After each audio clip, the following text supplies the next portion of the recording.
Hello everyone, welcome to my channel. आज मैं आप सबको बताने वाला हूँ एक बहुत ही ज़्यादा इम्पोर्टेंट टॉपिक जिसका नाम है सीपी और सीवी के लिए जो रिलेशनशिप है वो मैं वेंडर वाली इक्वेशन के लिए आपको बताने वाला हूँ। तो आपको जैसे कि पता है कि सीपी माइनस सीवी के जो रिलेशन होता है आइडियल गैस इक्वेशन के लिए वो जो होता है जनरली वो होता है R. Okay, CP minus CV जो होता है वो आर होता है for ideal gas equation. Okay, लेकिन जब आपको वेंडर वाल इक्वेशन की बात की जाती है, मैं आपको फिर से बात बता रहा हूं कि अगर आप वेंडर वाल गैसेस की बातें कर रहे हैं, ओके, वेंडर वाल गैसेस की बातें, तो उस समय जो सीपी और सीवी के बीच में जो रिलेशनशिप होता है वो ये ओबे नहीं करता है। वो क्या चीज ओबे करता है? वो टी होता है dp by dt at constant v and dv by dt at constant p। ये ओबे करता है। ओके, ये चीज है जो ओबे करता है फॉर द वेंडर वाल गैसेस के लिए। ओके, तो इस चीज को आप ध्यान में रखना है कि अब मैं इस चीज को डिराइव करना आपको बताऊंगा कि कैसे करके आप इसको डिराइव कर सकते हैं। ओके, तो जो कुछ भी मैं आपको बताऊंगा पूरे वीडियो को कंप्लीट लास्ट तक देखिएगा, क्योंकि इसमें बहुत सारी चीजें, छोटी छोटी बातें आपको बताने वाला हूं। आप उसको नोट करते हुए चलिएगा, और अगर वीडियो अच्छा लगा हो तो लाइक जरूर कीजिएगा, शेयर जरूर कीजिएगा अपने दोस्तों के साथ, और कमेंट सेक्शन में मुझे कमेंट करके बताइएगा आपको वीडियो कैसा लगा। ओके, तो चलिए स्टार्ट करते हैं। कि सबसे पहले आपको पता होना चाहिए कि जो वेंडर वाल इक्वेशन होते हैं वो जो है, मैं डायरेक्ट यहाँ इक्वेशन आपको बता रहा हूँ कि वो किस तरह से दिखते हैं। सबसे पहला बात है P plus N square A भी plus V minus N B is equal to N R T. ये आपका एन मोल्स के लिए होता है वेंडर वाल इक्वेशन की। ओके, ये आपका एन मोल्स के लिए स्टैंड करता है। लेकिन जनरली जो आपको बुक में मिलते हैं वो आपको एन इज इक्वल टू 1, तो आपको मिल जाता है P plus A by V square, sorry यहाँ स्क्वायर होगा, उसके बाद है v minus V is equal to R T. Okay, जहां ये टर्म जो है वो प्रेशर करेक्शन है और ये जो टर्म है वो आपका वॉल्यूम करेक्शन टर्म है, और ये 1 मोल के लिए आपका स्टैंड कर रहा है। लेकिन जब आपका n मोल के लिए बोला जाता है तो आप डायरेक्टली आप इस चीज को यूज कीजिएगा। ऐसा क्वेश्चन आपको नेट में पूछा गया है कि फॉर द वेंडर वाल equation for the n molecule के लिए आपसे पूछा गया है। ओके, तो ध्यान से देखिएगा इसको। हम ये जो रिलेशन मैंने आपको बताया है कि वेंडर वाल इक्वेशन के लिए वो कैसे डिराइव होता है, तो इसके लिए कुछ बेसिक बातें जो आपको जाननी जरूरत है, और मैं ये मान के चलता हूं कि आपको उन सब चीजों की जानकारी होगी, जिसमें से आपको थर्मोडायनेमिक पोटेंशियल की बहुत अच्छी नॉलेज होगी।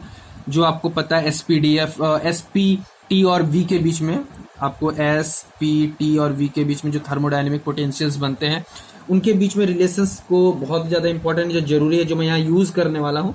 और आपको लॉज ऑफ थर्मोडायनेमिक्स में बेसिकली मैं यहाँ first law of thermodynamics use करने वाला हूं।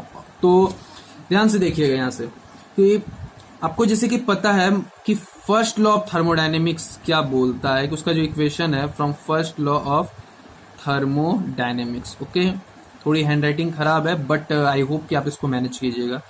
D Q is equal to D U plus D W होता है। ओके, और जो डी क्यू की जो वैल्यू होती है वो आपके लिखते हैं T D S plus D U plus D W, और डी डब्ल्यू को आप जानते हैं, आप लिख सकते हैं पीडीवी से रिप्लेस कर सकते हैं। ओके, पीडीवी से रिप्लेस कर सकते हैं। तो आपको यहां से डी यू जो लिख रहे हैं वो आपका हो जाएगा टीडीएस माइनस पीडीवी। ओके, यानी जो चेंज इन इंटरनल एनर्जी है वो T into D S minus PDV. D S का मतलब क्या है? चेंज इन एंट्रोपी, और वी जो है वो चेंज इन वॉल्यूम है। ओके, अब देखिए यहां से, तो देखिए आपको निकालना है सीपी माइनस सीवी का जो रिलेशन है वो कैसे करके फाइंड आउट करते हैं। देखिए सीपी माइनस सीवी जो होता है वो सीपी को लिख सकते हैं T D S by D T at constant P minus T D S by D T at constant V. Okay, तो CP minus CV D S by D T at constant P minus T D S by D T at constant V. तो आपको ये चीज निकालना है CP और CV में, ये चीज हमको निकालना है, तभी जाके हम उस रिलेशनशिप पे पहुंच सकते हैं। ओके, जो मैंने आपको अभी स्टार्टिंग में बताया हुआ है। तो देखिए इसको कैसे करके फाइंड आउट करते हैं। सबसे पहले ये वैल्यू आपको निकालनी है, ये वैल्यू निकालनी है, इसको सब्स्टिट्यूट करना है।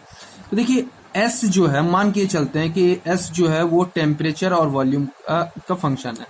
तो आप मैथमेटिक्स में पढ़ चुके हैं कि जब कोई फंक्शन होता है एफ एक्स वाई, अगर एक्स और वाई का है तो इससे हम लोग लिख सकते हैं कोई भी चीज को, जैसे डी एफ है तो इससे हम लोग लिख सकते हैं।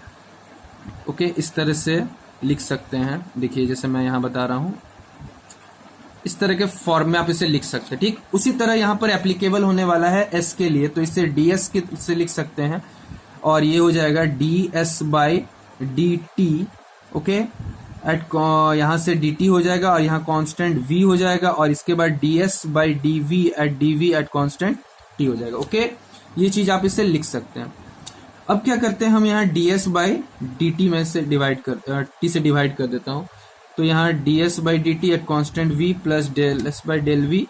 ओके, और यहाँ D V by D T. Okay, तो ये रिलेशन आपको मिल जा रहा है। इसमें से अगर मैं ऐसा करता हूं कि सबसे पहली बात ये है कि यहाँ देखिए एक चीज और आपका एप्लीकेबल हो सकता है। यहाँ एक मैं इसे करता क्या हूं कि इसे सबसे पहले मैं इस साइड कर देता हूँ, del S by del T at constant V तो है ही इसे, तो v हो गया। उसके बाद जो बच गया है आपका इधर से, इसको मैं यही रख देता हूँ D S by D T minus del S by del V at T into D V by D T हो गया। ओके, तो ये चीज आपको क्लियर होगा। ओके, तो एक काम कर सकते हैं और यहाँ हम लोग कि ये जो D S by D T है, ओके, ये कांस्टेंट वॉल्यूम का फंक्शन इसे बना, तो मैं इसे कांस्टेंट प्रेशर का फंक्शन बना देता हूँ, ताकि चूंकि यहाँ आपको दो फंक्शन पे पहुंचना है, पी और टी पे, तो अगर मैं D S by D T लिख रहा हूँ तो इसे मैं पी का फंक्शन मान लेता हूँ। ओके, जो कांस्टेंट पी पे काम कर रहा है, तो फिर से मैं इसे प्रॉपर वे में थोड़ा अरेंज करना पड़ेगा। तो इसे D S by D T at constant P और D S by D T at constant V. Okay, इसको इधर किया, इसको इधर कर दिया, तो आपका जो बच गया del S by del V at constant T into del V by del T. Okay, और ये भी आपका कांस्टेंट पी पे चल रहा होगा। ओके, तो और एक काम हम लोग यहाँ से कर सकते हैं कि आपको एक्सप्रेशन इस पे पहुंचना है, तो इसको हम लोग क्या करते हैं कि मैं इसे टी से सब जगह मल्टीप्लाई कर देता हूं, तब जाके ये बेटर थोड़ा दिखेगा। ओके, अब देखिए यहाँ से इस वाले एक्सप्रेशन को देखिए ध्यान से, तो del S by del V at constant T जो था, इसको मैं थोड़ा सा थर्मोडायनेमिक्स पोटेंशियल का यूज करता हूं। ठीक ना, आपको थर्मोडायनेमिक पोटेंशियल का नॉलेज आई होप कि आपको होगा। एस पी टी और ये वी ऑर्डर में है। देखिए साइक्लिक ऑर्डर में रहता है तो यहाँ पॉजिटिव रहता है, अगर यही वाला एस पी टी वी रहता तो यहाँ एक नेगेटिव सिंबल रख जाता। तो यहाँ से यहाँ टी है तो यहाँ टी, यहाँ वी है, एक दूसरे को इंटरचेंज कर सकते हैं। तो इस चीज की वैल्यू को मैं यहाँ सब्सटीट्यूट कर सकता हूँ। यहाँ से T del P by del T हो जाएगा एट कांस्टेंट वी और del V by del T at constant P. Okay, तो आप इस चीज के एक्सप्रेशन को यहाँ देख सकते हैं। इस चीज की वैल्यू को आप यहाँ पुट कीजिए, तो जो एक्सप्रेशन था Cp minus Cv is equal to T, यहाँ से आपका हो जाएगा dp by D T at constant v dv by D T at constant p। Okay, ये चीज आपका आ जाने वाला है, जो कि मैंने आपको पहले ही बताया हुआ है। वेट अ मिनट, यहाँ मैंने आपको स्टार्टिंग में ही बताया हुआ है कि Cp minus Cv is equal to T del P by del T at constant v और dv by D T at constant p। Okay, ये क्लियर है। ये मैंने आपको पहले बताया कि ये एक्सप्रेशन होता है वेंडर वाल इक्वेशन के लिए। अगर आपसे यहाँ से पूछा जाता है कि अगर आप वेंडर वाल इक्वेशन से अगर ये रिलेशन है, तो यहाँ से कैसे करके हम आइडियल गैस इक्वेशन पे जो Cp माइनस Cv जो आइडियल गैस का होता है उसे कैसे पहुंचेंगे। तो देखिए जनरली क्या है कि मैं इससे यहीं से भी काम कर सकता हूँ कि आपको पता है कि आइडियल गैस इक्वेशन में Pv इज इक्वल टू होता है nRT। ओके, तो अगर मैं इसे डिफरेंस यहाँ से P इज इक्वल टू लिख सकते हैं nRT बाई V लिख सकते हैं, और अगर इसे dp by D T at constant v पे निकाल रहे हैं तो वो आपका हो जाता है nr बाई v हो जाएगा। ओके, आपका nr बाई v हो जाने वाला है। ठीक उसी तरीके से अगर मैं यहाँ से आप देख सकते हैं यहाँ v जो लिख सकते is equal to nrt by p हो जाएगा, तो इसे मैं del v by del T at constant p निकाल सकता हूँ, तो वो आपका हो जाएगा nr बाई p हो जाएगा। ओके, आपका nr बाई p हो जाने वाला है। अब इन दोनों की वैल्यू को मैं यहाँ सब्सटीट्यूट करता हूँ। देखिए आराम से देखिए, इसे मैं देखिए यहाँ से कर रहा हूँ nr बाई v करता हूँ और यहाँ से nr बाई p। तो जो आपको देख सकते हैं यहाँ से मैं थोड़ी सी अलग पेज लेनी होगी मैं इसके लिए। वेट अ मिनट, तो देखिए यहाँ से अभी आपका जो एक्सप्रेशन आया था Cp minus Cv is equal to T del P by del T था और आपका del V by del T था। Okay, del V by del T था, दोनों ही टी के रेस्पेक्ट में किए हुए थे। अब जब इन दोनों को रेस्पेक्ट में किए हुए थे, यहाँ कांस्टेंट v था, यहाँ कांस्टेंट p था, और मैंने अभी आपको वैल्यू बताया था del p by del T का जो वैल्यू था वो आपका nr बाई v था, और इसका वैल्यू था nr बाई p। ओके, तो इन दोनों की वैल्यू को हम लोग यहाँ क्या करते हैं, सब्सटीट्यूएट करते हैं। तो आप यहाँ से क्या देख सकते हैं कि ये n square r square by P V, और यहाँ t चल रहा है, बट फिर से आपको पता है कि P V is equal to होता है आपका nRT। Okay, ideal gas equation से। तो अगर इस चीज को यहाँ यूज करते हैं, N square R square equal to N R T into T हो जाएगा, तो आप देख सकते हैं एक एन कैंसिल होगा, यहाँ से टी एक आर कैंसिल होगा, यानी सिंपली एन आर होने वाला है फॉर एन मॉलिक्यूल। तो अगर आपके पास एक मॉलिक्यूल है तो आप यहाँ एन की वैल्यू को एक मोल, सॉरी मॉलिक्यूल बोल रहा हूँ, यहाँ एक मोल की बात कर रहे हैं, तो Cp minus Cv is equal to आपका R हो जाने वाला for the ideal gas. Okay, तो ये आपका आइडियल गैस के लिए यूज होने वाला है।